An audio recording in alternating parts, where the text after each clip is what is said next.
আজ আমাদের বাড়িতে নবান্ন উৎসব, যাকে বলা চলে নতুন ধান ওঠার উৎসব। হ্যালো এভরিওয়ান, আমি পৌলমীর নতুন আবার একটা ভিডিওয় সকলকে স্বাগতম জানাই। ঠিক এই সময় পশ্চিমবাংলার প্রত্যেক ঘরে ঘরে আমন ধান ওঠে। সেই ধান থেকে যে চাল হয় তা আমাদের প্রত্যেক বাড়ির ইষ্ট দেবতাকে অন্নের প্রথম ভোগটা নিবেদন করা হয়। এটাই হয়তো এক কথায় নবান্ন বলা চলে। আসলে আমাদের পশ্চিমবাংলা তো কৃষিভিত্তিক এবং আমাদের ধানই হচ্ছে অর্থাৎ চালই প্রধান খাদ্য, তাই হয়তো এই উৎসব।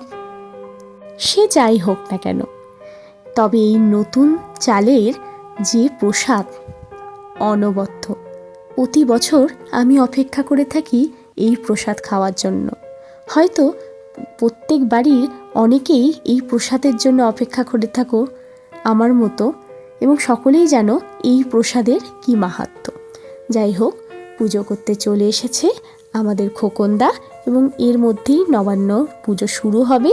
দেখতে থাকো সকলে, আশা করি ভিডিওটা সকলের খুব ভালো লাগবে।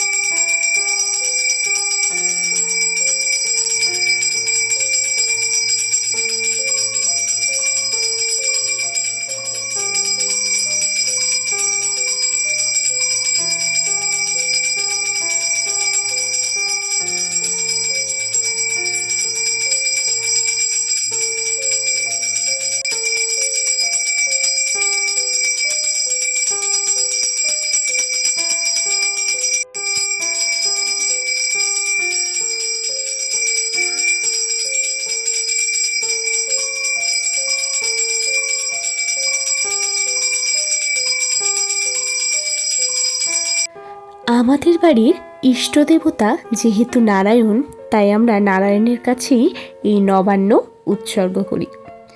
যাই হোক, নতুন চাল, নতুন গুড়, কলা এবং হরেক রকম ফলের এই সংমিশ্রণ, যাকে এক কথায় অনবদ্য বলা চলে।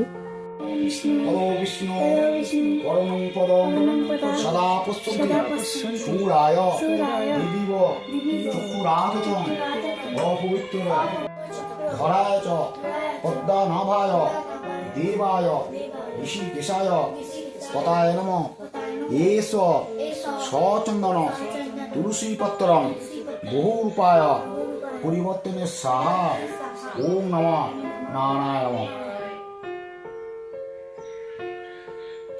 ভিডিওটা এখন শেষের দিকে, আর আমাদের বাড়ির নবান্ন উৎসব কেমন লাগলো প্লিজ সকলে জানাতে ভুলবেন না। আজ তবে এইটুকুই থাক, আর কার কার বাড়ি নবান্ন উৎসব হয় প্লিজ জানাবেন।